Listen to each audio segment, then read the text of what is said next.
அனைவருக்கும் இனிய காலை வணக்கம். வெல்கம் டு அடா 24/7 Tamil bank and SSC YouTube channel. நான் உங்கள் அருண். நம்மளுடைய எல்ஐசி ஏஏஓ 3ஆம் தேதி நாளைக்கு எக்ஸாம் நடக்க போகுது. நாளை கழிச்சு ஐபிபிஎஸ் ஓட கிளர்க் எக்ஸாம் நடக்க போகுது. இதற்கான ஒரு லாஸ்ட் மினிட் டிப்ஸ் அப்படின்னே இதை நம்ம சொல்லலாம். இந்த 2 எக்ஸாமுக்கும் சேர்த்து தான் ஒரு லாஸ்ட் மினிட் டிப்ஸ் உங்களுக்காக நான் எடுத்துட்டு வந்திருக்கேன். சரிங்களா? ஸோ நம்ம சேனலை மறக்காமல் சப்ஸ்கிரைப் பண்ணிக்கோங்க. அண்ட் தேர்வுக்கு தேவையான முக்கியமான விஷயங்கள் நீங்கள் என்னெல்லாம் எடுத்துகிட்டு போகணும்.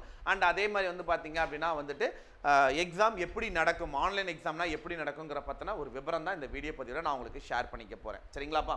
ரைட். அண்ட் நம்மளுடைய கிளாஸஸ் எல்லாமே ப்ரைஸ் ட்ராப் பண்ணியிருக்காங்க. அக்டோபர் 2 காந்தி ஜெயந்திக்காக மிஸ் பண்ணிட வேண்டாம். சரிங்களா? அண்ட் arun.prasad@247.com என்னோட மெயில் ஐடியில் காண்டாக்ட் பண்ணி கிளாஸஸ் பற்றின என்கொயரி பண்ணிக்கோங்க. இல்லைன்னா இந்த நம்பருக்கு கால் பண்ணுங்கள். Y249 அப்படின்ற ஆஃபர் கோடில் மேக்ஸிமம் டிஸ்கவுண்ட் கிடைக்கும். மிஸ் பண்ணிட வேண்டாம். சரிங்களா? அண்ட் புக்ஸ் எந்த இது வேணுனாலும் எப்போனாலும் நீங்கள் எனக்கு டெக்ஸ்ட் பண்ணுங்கள், நான் உங்களுக்கு ஷேர் பண்ணுறேன். அண்ட் இன்னைக்கு அக்டோபர் 2க்கான ஸ்பெஷல் ஆஃபர்ஸ். சரிங்களா? அக்டோபர் 2ஓட ஸ்பெஷல் ஆஃபர்ஸ் கொடுத்துருக்காங்க. அதை மிஸ் பண்ணிட வேண்டாம். சரிங்களா? ஸோ எல்ஐசி ஏஏஓ ரைட்டா, ஃபர்ஸ்ட் டைம் எக்ஸாம் எழுத போகிறாங்க. நிறைய பேர் வந்து பார்த்தீங்க அப்படின்னா வந்துட்டு நிறைய டவுட் கேட்டிருக்கீங்க. ரைட்டா? எல்ஐசி ஏஏஓவில் என்னென்ன இதெல்லாம் டவுட் இருக்குது, எப்படியெல்லாம் எக்ஸாம் கேட்பாங்க, என்னென்னலாம் வந்து நமக்கு எக்ஸாமில் வரும், அண்ட் குறிப்பாக எக்ஸாம் ஆன்லைன் எக்ஸாம் எப்படி நடக்குன்ற ஒரு டவுட் நிறைய பேருடைய சந்தேகங்களாக நமக்கு இருக்குது. சரிங்களா? ரைட். ஃபர்ஸ்ட் ஆஃப் ஆல் வந்து பார்த்தீங்கன்னா நீங்கள் எக்ஸாமுக்கு என்னெல்லாம் எடுத்துக்கிட்டு போகணும் அப்படின்னு நான் கண்டிப்பாக சொல்லிடுறேன். ஃபர்ஸ்ட்டு உங்களுடைய அட்மிட் கார்டு அப்படின்னு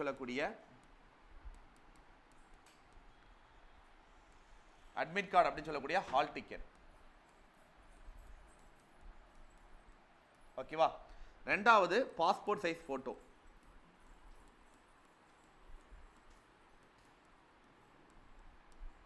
இந்த பாஸ்போர்ட் சைஸ் போட்டோ வந்து எப்பவுமே 4 நம்பர் கையில் வச்சுக்கோங்க. சரியா? 4 நம்பர் கையில் வச்சுக்கோங்க. அடுத்தது பார்த்தீங்க அப்படின்னா வந்துட்டு ஐடி ப்ரூஃப். ஐடி ப்ரூஃப் வந்து எப்பவுமே ஒரிஜினல் ப்ளஸ் ஃபோட்டோகாப்பி. ஃபோட்டோகாப்பி சொன்னால் புரியாதோ, ஜெராக்ஸ். சரியா?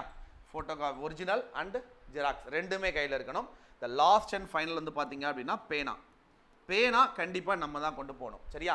ரஃப் ஷீட் அப்படின்னு சொல்லக்கூடிய சால்வ் பண்ணி பார்க்கறதுக்கான பேப்பர் அவங்களே கொடுத்துருவாங்க. அன்லிமிட்டட், நீங்கள் எவ்வளோ பேப்பர் கேட்டாலும் கொடுத்துட்டே இருப்பாங்க. சரியா? இந்த 4 விஷயங்கள் இருந்தால் நீங்கள் எக்ஸாம் ஹாலுக்குள்ளே உள்ளே போயிடலாம்ப்பா. அண்ட் அதே மாதிரி டைம். சரியா? டைமை பொறுத்த வரைக்கும் பார்த்தீங்க அப்படின்னா உங்களுக்கு ரிப்போர்ட்டிங் டைம் என்ன கொடுத்துருக்காங்களோ அந்த டைம் நீங்கள் அங்கே இருக்கணும். சரியா?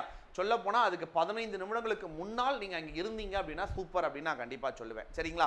அதை டார்கெட் பண்ணி போங்க. அண்ட் ட்ராவல் பண்ணுறது நீங்கள் வந்து பப்ளிக் டிரான்ஸ்போர்ட் பண்ண போகிறீங்களா இல்லை ஓன் டிரான்ஸ்போர்ட்டில் போகிறீங்களா, அது உங்களுடைய விருப்பம். எப்படி போகிறீங்களோ அதுக்கு தகுந்த மாதிரி பிளான் பண்ணிக்கோங்க. ஸோ போகிறதுக்கு முன்னாடி நம்ம எங்கே போக போகிறோம், எவ்வளோ தூரம் ட்ராவல் பண்ண போகிறோம், அதுக்கு எப்படி ட்ராவல் பண்ணணுங்கிற பற்றின விவரங்களை வந்து பார்த்தீங்க அப்படின்னா முன்னாடியே பிளான் பண்ணிக்கோங்க. சரிங்களா? அண்ட் அதே மாதிரி பப்ளிக் டிரான்ஸ்போர்ட்டில் ட்ராவல் பண்ணுறவங்க கொஞ்சம் ஏர்லியராக கிளம்பி போயிடுங்க. ஏன்னா லாஸ்ட் மினிட்ல பஸ்ஸு கிடைக்காம இருந்தாலோ அல்லது பஸ்ஸு லேட் ஆனாலோ ஏதோ ஒரு பிரச்சனைனாலும் நமக்கு தான் அதனால பாதிப்படையும். ஸோ அதை வந்து முதல்ல ஃபோக்கஸ் பண்ணி எடுத்துக்கோங்க. சரிங்களா? வெல், அடுத்து ரொம்ப முக்கியமானது நிறைய பேர் கேட்குறது ட்ரெஸ் கோடு. ட்ரெஸ் கோடை பொறுத்த வரைக்கும் பார்த்தீங்கன்னா இந்த ட்ரெஸ் தான் போடணும், அந்த ட்ரெஸ் தான் போடணும், இப்படி தான் இருக்கணுன்ற கட்டாயம்லாம் கிடையாது. பொதுவாக செப்பல் அண்ட் ஷூஸை உள்ளே அலோவ் பண்ண மாட்டாங்க எக்ஸாம் காலுக்குள்ளே. சில எக்ஸாம் சென்டரில் ஷூ மட்டும் அலோவ் பண்ண மாட்டாங்க, செப்பல்ஸ் அலோவ் பண்ணுவாங்க. சரியா? அது பேஸ்ட் ஆன் த சென்டர்ஸை பொறுத்து. மற்றபடி கோடுன்னு பார்த்தீங்க, ட்ரெஸ் கோடுன்னு பொறுத்த வரைக்கும் பார்த்தீங்கன்னா பெருசாக ஒன்றும் வித்தியாசம்லாம் கிடையாது. நீங்கள் நார்மலாக ஜீன்ஸ் பேண்ட், டிஷர்ட், காலர் வச்சதோ காலர் வைக்காததோ, ரவுண்ட் நெக் டிஷர்ட் கூட போட்டு போகலாம். பெண்களாக இருக்கீங்க அப்படின்னா tops and leggings or churidar or sari whatever it is நீங்கள் போட்டு போகலாம். அண்ட் ஜுவல்ஸ் ரொம்ப அதிகமாக போட்டு போக வேண்டாம். நம்ம இந்த டிஎன்பிஎஸ்சி குரூப் 2 குரூப் 4 எக்ஸாம், குறிப்பாக குரூப் 4 எக்ஸாம்லலாம் வந்து பார்த்தீங்க அப்படின்னா வந்துட்டு அது வந்து உண்மையிலேயே படித்ததுக்காக எக்ஸாம் எழுத வர்றாங்களா இல்லை சும்மா யாராவது நம்ம ஃபோட்டோ எக்ஸாம் எழுத போனோம் அப்படின்னா நம்மளை பிடிச்சி ஃபோட்டோ எடுத்து போடுவாங்க அப்படின்றதுக்காக எக்ஸாம் எழுத வர்றாங்களான்னா தெரியாது. ஆனால் அந்த கல்யாணம் முடிச்சுட்டு அந்த மாலையை கூட கலட்டாமல் அப்படியே வந்துடுவாங்க. அதுவும் பொண்ணு மாப்பிள்ளை 2 பேரும் வந்து உட்காந்து எழுதுவாங்க. அதான் கொடுமையாக இருக்கும். எக்ஸாம் பாஸ் பண்ணுறாங்களோ இல்லையோ, எக்ஸாம் கல்யாணத்து அன்னைக்கு எக்ஸாம். எக்ஸாம்னு முன்னாடியே தெரியுதுல்ல, அவன் தான் நான் முன்னாடியே அன்வல் கேலண்டர் விட்டுறான். 75 நாளைக்கு முன்னாடி அவன் நோட்டிஃபிகேஷன் போட்டு சொல்கிறான் உங்கள் கல்யாணத்தை முடிவு பண்ணுறீங்க, ஏன் ஒரு 4 நாளைக்கு அப்புறமா பின்னாடியோ முன்னாடியே சொல்ல வேண்டியதானே அப்படின்றதுலாம் நமக்கு யோசிக்க தோணும். ரைட்டா? கரெக்டாக அன்னைக்கு வந்து மாலையும் கழுத்தும் வந்து உட்காந்து எக்ஸாம் எழுதுவாங்க. அந்த மாதிரிலாம் ஃபுல் ஜுவல்ஸோட போயிட வேண்டாம், சரியா? ரைட். அந்த மாதிரிலாம் ஃபுல்லாக போயிட வேண்டாம். ஒரு நார்மலாக ஒரு சின்ன செயின் போட்டிருக்கீங்க அப்படின்னா அதோட சும்மா போயிட்டு வாங்க, சரியா? மற்றபடி பெருசாலாம் வந்து ரொம்ப ரெஸ்ட்ரிக்ஷன் பண்ணி இப்படி இருக்கணும் அப்படிலாம் பண்ண வேண்டாம். நம்ம ரயில்வே எக்ஸாம் மாதிரி, எஸ்எஸ்சி எக்ஸாம் மாதிரிலாம் ரொம்ப மோசமாலாம் கிடையாது. நம்ம பேங்க் எக்ஸாம் ரொம்ப டீசெண்டாக ரொம்ப கிளியராக நடக்கும், ரைட்டா? இட்ஸ் பேங்கிங் ஆர் இன்சூரன்ஸ் வந்து ரொம்ப நீட்டாக நடக்கும். ஆனால் நீங்கள் அதை பற்றிலாம் கவலையே பட வேண்டாம், சரிங்களா? அண்ட் அதே மாதிரி பேனா வந்து ப்ளூ ஆர் பிளாக், நீங்கள் எது வேணால் கொண்டு போகலாம், அதை பற்றி பிரச்சனையே கிடையாது. ப்ளூ ஆர் பிளாக் எது வேணால் கொண்டு போங்க, சரிங்களா? அண்ட் முடிஞ்ச வரைக்கும் புது பேனாவை எடுத்துகிட்டு போக வேண்டாம். புது பேனா எடுத்துகிட்டு போக வேண்டாம். ஏற்கனவே நீங்கள் எழுதிக்கிட்டு இருந்த பேனா 2 பேனா கையில் கொண்டு போங்க. ஏன்னா ஒன்று சரியாக எழுதலான்னா கூட இன்னொரு பேனா எழுதும், ரைட்டா? அதனால் வந்துட்டு அந்த மாதிரி பிளான் பண்ணிக்கோங்க. பேனா நல்ல பேனாவை பார்த்து எடுத்து வச்சுக்கோங்க. அண்டு உள்ளே போனதுக்கப்புறம் என்ன நடக்கும் அப்படின்னு நான் கண்டிப்பாக சொல்கிறேன். ஸோ நீங்கள் ரிப்போர்ட்டிங் டைம் போய் நின்னீங்க அப்படின்னா, ஓகேவா? இது வந்து கேட்டு, ரைட்டா? அந்த கேட்டில் உள்ள என்ட்ரன்ஸ் ஆகும்போதே உங்ககிட்ட வந்து ஹால் டிக்கெட்டும் ஐடி ப்ரூஃபும் இருக்கா அப்படின்றத ஃபஸ்ட்டு கேட்பாங்க. ID proof and xerox and ஃபோட்டோலாம் வச்சுருக்கீங்களா அப்படின்னு கேட்பாங்க. அதை தாண்டி உள்ளே போனீங்க அப்படின்னா அந்த எக்ஸாம் நடக்கக்கூடிய அந்த இடத்துக்கிட்ட வந்துடுவீங்க. இங்கே வந்து செக் பண்ணிட்டு தான் அனுப்புவாங்க. எக்ஸாமோட அந்த ஹால் டிக்கெட்டோட ஃபோட்டோ போட்டுறதுக்குன்னு ஒரு காலம் கொடுத்துருப்பாங்க. அந்த இடத்துல ஃபோட்டோவை பேஸ்ட் பண்ணுங்க அப்படின்னு சொல்லி சொல்லுவாங்க. ஃபோட்டோவை பேஸ்ட் பண்ணிவிட்டு எக்ஸாம் ஹாலுக்குள்ளே போகிற மாதிரி இருக்கும். பெரும்பாலும் நிறைய எக்ஸாம் சென்டரில் ஃபோட்டோவை பேஸ்ட் பண்ணிவிட்டு வாங்க அப்படின்னு தான் பெரும்பாலும் சொல்லுவாங்க, சரியா? அந்த ஃபோட்டோவை பேஸ்ட் பண்ணிவிட்டு நீங்கள் உள்ளே போகிற மாதிரி இருக்கும், சரியா? உள்ளே ஒட்டினதுக்கப்புறம் அதை வாங்கி செக் பண்ணுவாங்க. அவங்க செக் பண்ண போகிறது எதுன்னு பார்த்தீங்கன்னா உங்கள் name and date of birth. இது ரெண்டும் தான் மெயினாக அவங்க செக் பண்ணுவாங்க. உங்கள் நேம் ஸ்பெல்லிங் மிஸ்டேக் இல்லாமல் இருக்குதா, டேட் ஆஃப் பர்த் கரெக்டாக இருக்கா அப்படின்றத கேட்பாங்க. இதில் எனக்கு ஐடி ப்ரூஃப் நான் எடுத்துகிட்டு போகிறேன்ல சார், அதில் எங்கள் அப்பா பேர் பின்னாடி இருக்குது, இல்லை அப்பா பேர் இல்லை, இன்சியல் இல்லாமல் இருக்குது, அதெல்லாம் பிரச்சனை கிடையாது. அதெல்லாம் நீங்கள் பயப்பட வேண்டாம். உங்கள் பேர் தெளிவாக இருக்குதா, அவ்வளோதான். அதே மாதிரி ஸ்பேஸ், நிறைய பேர் வந்து பார்த்தீங்க அப்படின்னா எனக்கு 2 பேராக ஸ்பேஸ் இருக்கும் சார், இங்கே ஸ்பேஸ் இல்லாமல் வந்துருச்சு, இல்லை ஸ்பேஸ் இல்லாமல் இருக்கிறதுக்கு அங்கே ஸ்பேஸ் விட்டுட்டாங்க, அதெல்லாம் கிடையாது. அதெல்லாம் ஒரு பயம் வேண்டாம், சரியா? அதை ஸ்பெல்லிங் மிஸ்டேக் இல்லாமல் இருக்குதான்னு பார்த்துக்கோங்க. இங்கே இருக்க ஸ்பெல்லிங் உங்கள் பேரோட ஸ்பெல்லிங், ஐடி ப்ரூஃப் ஸ்பெல்லிங் ஒரே மாதிரி இருக்கான்னு பார்த்துக்கோங்க. இருந்தால் நீங்கள் எக்ஸாம் ஹாலுக்குள்ளே போயிடலாம். குறிப்பாக அதையும் டேட் ஆஃப் பர்த்தையும் தான் அவங்க செக் பண்ணுவாங்க, சரியா? அதை வந்து நீங்கள் பார்த்துட்டு உள்ள எக்ஸாம் ஹாலுக்குள்ளே வந்துட்டீங்க அப்படின்னா உங்களுக்கு எக்ஸாம் ஹாலில் உள்ளே போகணுமே முதல்ல ஒரு கம்ப்யூட்டரில் உட்காந்து என்ன பண்ணுவாங்க அப்படின்னா உங்களை ஃபோட்டோ எடுப்பாங்க. இடது கை பெருவிரல் ரேகை வைங்க அப்படின்னு சொல்லுவாங்க, சரியா? உங்களை லைவாக இங்கே ஃபோட்டோ எடுப்பாங்க. இடது கை பெருவிரல் ரேகை வைங்க அப்படின்னு சொல்லிட்டு உங்களுக்குன்னு ஒரு கம்ப்யூட்டர் வந்து அலாட் பண்ணுவாங்க. நேராக நீங்கள் வந்துட்டு அது நீங்கள் என்ன பண்ணுவோம், உங்களுக்கு கொடுத்துருக்கக்கூடிய கம்ப்யூட்டரில் வந்து நீங்கள் உட்கார்ற மாதிரி இருக்கும், சரியா? அந்த கம்ப்யூட்டரில் போய் உட்காந்துட்டீங்க அப்படின்னா ரைட், நீங்கள் உள்ள சேஃபாக உள்ள என்ட்ரி ஆகிட்டீங்கன்னு அர்த்தம். அதுக்கப்புறம் யாரும் உங்களை வெளியெலாம் அனுப்ப முடியாது, ரைட்? எல்லாம் என்ட்ரி பண்ணி உள்ளே வந்தாச்சு. இப்போ வந்ததுக்கப்புறம் உங்கள் டிஸ்பிளேயில் உங்களுடைய ஃபோட்டோ தெரியுதா, உங்களுடைய கரண்ட் ஃபோட்டோ, ரைட்டா? அதாவது நீங்கள் உள்ள ஆன்லைன் எக்ஸாம் எழுத போகும்போது ஒரு ஃபோட்டோ எடுத்திருப்பாங்கல்ல, அந்த ஃபோட்டோவும் ஆன்லைன் அப்ளிகேஷன் ஃபார்மில் கொடுத்த ஃபோட்டோ, இது ரெண்டுமே இருக்குதா? ப்ளஸ் அது போக சைடில் நம்ம பேர் தப்பு இல்லாமல் ரோல் நம்பர் தப்பு இல்லாமல் இருக்குதா அப்படின்றத செக் பண்ணிக்கோங்க. அடுத்து லாகின் பண்ணி உள்ளே போக சொல்லுவாங்க. அடுத்த இன்ஸ்ட்ரக்ஷன் எல்லாமே அவங்க உள்ளே கொடுப்பாங்க. எக்ஸாம் ஆரம்பிக்கிறதுக்கு 5 நிமிஷத்துக்கு முன்னாடி ஒரு டைமிங், அதாவது எக்ஸாம் ஆரம்பிக்கும் அந்த டைமிங்கில் அந்த நம்மளுடைய ஹேண்ட் ரிட்டன் டிக்ளரேஷன் சொல்லி நம்ம ஹால் டிக்கெட்டில் எழுத வேண்டிய விஷயம் அதில் டிஸ்பிளே ஆகும். அதை பார்த்து நம்ம எழுதணும். இது எல்லாத்தையும் விட இப்போ வரக்கூடிய எக்ஸாம் எல்லாத்துலேயுமே வந்து ப்ரிலிமினரி எக்ஸாமில் பேங்க் ஆஃபீஸர் கையெழுத்து போட்டு கொடுப்பாரு. அதை பத்திரமா கொண்டு வந்து அதை மெயின்ஸ் எக்ஸாம் எடுத்துகிட்டு போனால் தான் மெயின்ஸில் உள்ள அலோவ் பண்ணுவாங்க. ஹால் டிக்கெட்டை வந்து மழை காலத்தில் நனைய விட்டுறாமல் பத்திரமா கொண்டு போய் பத்திரமா கொண்டு வாங்க, சரியாப்பா? ஸோ அதை கொஞ்சம் சேஃபாக பார்த்துக்கோங்க. ஆன்லைன் எக்ஸாம் இப்படி தான்ப்பா நடக்கும். டூ அண்ட் டை, சரி, டூஸ் அண்ட் டோன்ட்ஸ், என்னென்னலாம் பண்ணணும் என்ன பண்ணக்கூடாது அப்படின்னு சொன்ன மாதிரி என்னெல்லாம் பண்ணணும்னு நான் சொல்லிட்டேன். பண்ணக்கூடாதவை, எக்ஸாம் ஹாலில் போய் உட்காந்து பேசுறது, பக்கத்தில் இருக்கவங்க கிட்ட வந்து ஏதாவது தொணன்னு கேட்டுகிட்டே இருக்கிறது, இந்த மாதிரி வேலைகள் வச்சுக்க வேண்டாம். அண்ட் அதே மாதிரி நிறையா தண்ணியை குடிச்சிட்டு உள்ளே போய் எக்ஸாம் ஹாலுக்குள்ளே தயவு செஞ்சு உட்காராதீங்க. சாப்பிடாமல் உள்ளே போயிடாதீங்க. நிறைய தண்ணியை குடிச்சிட்டு போனாலும் நமக்கு யூரின் வரும். ஸோ அதனாலையும் நம்ம கஷ்டப்படுவோம். ஏன்னா பெரும்பான்மையான தேர்வு மையங்கள் வந்து ஏசியாக இருக்கும். மழை காலம் வேறு. ஸோ தண்ணி குடித்தோம் அப்படின்னா ஆட்டோமேட்டிக்கலி வித்தின் தட் ஒரு 1 ஹவர்க்குள்ளே நம்ம வந்து யூரின் பாஸ் பண்ண வேண்டிய நிலமை வரும். பட் எக்ஸாம் ஹால் வந்து மினிமம் நீங்கள் உள்ளே போனீங்கன்னா 1.5 ஹவர்ஸ், மினிமம் 1.5 ஹவர்ஸ் வந்து நீங்கள் உள்ளே உட்கார மாதிரி இருக்கும். மேக்ஸிமம் 2 மணி நேரம் வரைக்கும் நீங்கள் எக்ஸாம் ஹாலுக்குள்ளே உட்காந்துருக்க மாதிரி இருக்கும். ஸோ அந்த டைமிங்கில் உங்களை வெளியே அனுப்ப மாட்டாங்க. அப்போ கண்டிப்பாக அது நீங்கள் உங்களுக்கு கஷ்டமான ஒரு சூழல் ஏற்படும், சரிங்களா? அண்ட் அதே மாதிரி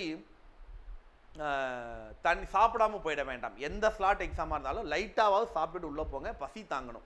ரொம்ப பசி எடுத்து நம்ம ஒரு மாதிரி கிறக்கமாக இருந்தோம் அப்படின்னாலும் ஆக்டிவாக சால்வ் பண்ண முடியாது.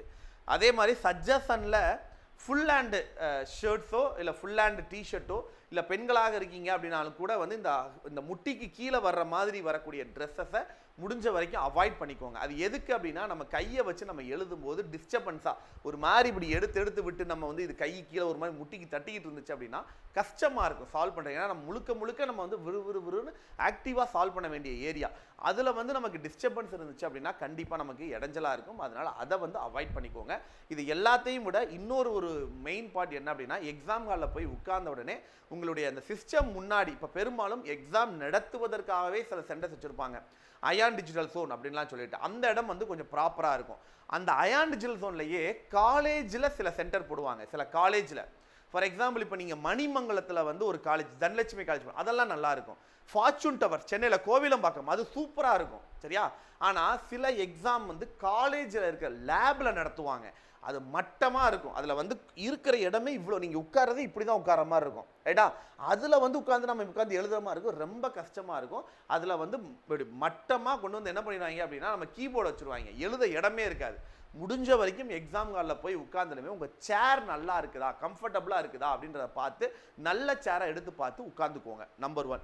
ரெண்டாவது, அந்த கீபோர்டெல்லாம் எடுத்து ஓரங்கட்டி ஒரு ஓரமாக வச்சுடுங்க. தேவையில்லாமல் எந்த கீயும் அமைக்கிற வேண்டாம். ஏன்னா எக்ஸாம் நடந்துகிட்டு இருக்கும்போது நீங்கள் தெரியாமல் ஏதாவது ஒரு கீபோர்டில் கைப்பட்டு அமுங்கினா கூட எக்ஸாம் லாக் ஆகிடும். திரும்ப அந்த அட்மின் வந்து உங்களை ஓப்பன் பண்ணி கொடுப்பாரு. அதே மாதிரி எக்ஸாம் நடந்துட்டு இருக்கும்போது சிஸ்டம் ஆஃப் ஆகிட்டாலோ எக்ஸாம் க்ளோஸ் ஆனாலோ பயப்பட வேண்டாம். திரும்ப அதே இடத்துல இருந்து அந்த கொஸ்டின்லேருந்து உங்களுக்கு திரும்ப வந்து உங்களுக்கு டைம் வந்துடும். நீங்கள் அதனால் அதையும் நீங்கள் பயப்பட வேண்டாம். கரெக்டாக உங்களால் வந்துட்டு சால்வ் பண்ண முடியும். சரியா? டைம் மேனேஜ்மெண்ட்டை மட்டும் கொஞ்சம் கரெக்டாக பார்த்துக்கோங்க. கொஸ்டின்ஸை சூஸ் பண்ணி இந்த கொஸ்டின் நம்மளால் பண்ண முடியும், இந்த கொஸ்டின் பண்ண முடியாது, இதுக்கு டைம் நிறையா போகுது, கொஞ்சம் வேகமாக சால்வ் பண்ணணும் அப்படின்ற அந்த இடத்துக்கு தகுந்த மாதிரி கொஞ்சம் அட்ஜஸ்ட்மெண்ட். சரியா? நேரத்தை கொஞ்சம் செலவிடுறதை மட்டும் கொஞ்சம் பார்த்து பக்குவமாக பண்ணுங்க. சரியா? இதுதான் வந்து மெயினாக நம்ம பண்ண வேண்டியவை, பண்ண வேண்டாதவை அப்படின்னு நம்ம சொல்லலாம். டூஸ் அண்ட் டோன்ட்ஸ் அப்படின்னு நம்ம சொல்லலாம். சரியா? So all the best. Exam நல்லா பண்ணிட்டு வாங்க. உங்களுடைய last and final mark test நாளைக்கு நம்ம என்னன்றதை பார்க்கலாம். ஒரு மார்க் டெஸ்ட் நாளைக்கு நம்ம பார்த்துக்கலாம். அண்ட் அதே மாதிரி நாளைக்கு எக்ஸாம் அனாலிசிஸ் காலையில் என்னால் கொடுக்க முடியுமான்னு தெரில. எல்ஐசி ஏஏஓனாலும் சரி அண்ட் ஐபிபிஎஸ்னாலும் சரி காலையில் என்னால் கொடுக்க முடியுமான்னு தெரில. பட் என்னால் வந்துட்டு ஈவினிங் ஓவரால் அனாலிசிஸ் நான் கண்டிப்பாக பண்ணிடுறேன். சரியா?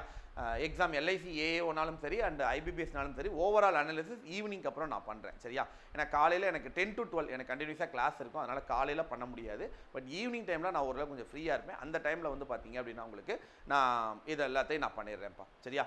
எனிதிங் வேறு ஏதாவது உங்களுக்கு சந்தேகங்கள் இருக்குது அப்படின்னா கீழே கமெண்டில் கேளுங்க. எந்த டவுட்டாக இருந்தாலும் நான் உங்களுக்கு கிளாரிஃபை பண்ணுறேன். அண்ட் இல்லை என்னுடைய மெயிலில் ஏதாவது அவசரம் எமர்ஜென்சி அப்படின்னா எப்போனாலும் நீங்கள் என்னைய காண்டாக்ட் பண்ணலாம்ப்பா. சரியா? அண்ட் நம்மளுடைய கிளாஸஸ் எல்லாமே ப்ரைஸ் ட்ராப் பண்ணியிருக்காங்க. அண்ட் நம்மளுடைய காந்தி ஜெயந்திக்கான ஸ்பெஷல் ஆஃபர்ஸ் அண்ட் நம்மளுடைய வளம் 4.2 ஓகேங்களா? ஸோ வளம் 3.2 அண்ட் வளம் 4.2 ரெண்டுமே ப்ரைஸ் ட்ராப் பண்ணியிருக்காங்க. அண்ட் வளம் 4.2 வந்து 2299 ப்ரைஸ் ட்ராப் பண்ணியிருக்காங்க. சரிங்களா? அண்ட் ஐபிபிஎஸ் ஆர்ஆர்பிக்கு ப்ரிப்பேர் பண்ணுறீங்க அப்படின்னா மறக்காமல் Y249 அப்படின்ற ஆஃபர் கூட அப்ளை பண்ணிக்கோங்க. இந்த ஆஃபர் கோடுக்கு மேக்ஸிமம் டிஸ்கவுண்ட் கிடைக்கும். மிஸ் பண்ணிட வேண்டாம். சரியா? இதில் இருக்கக்கூடிய கூப்பன் கோடுக்கு 20% தான் கிடைக்கும். பட் Y249 அப்ளை பண்ணிங்கன்னா டபுள் டைம் வேலிடிட்டியோட உங்களுக்கு ப்ரைஸ் ட்ராப் பயங்கரமாக கிடைக்கும். அண்ட் மெகா பேக் குறிப்பாக என்னோட சஜஷன் Y249 அப்படின்ற ஆஃபர் கோட். சரியா?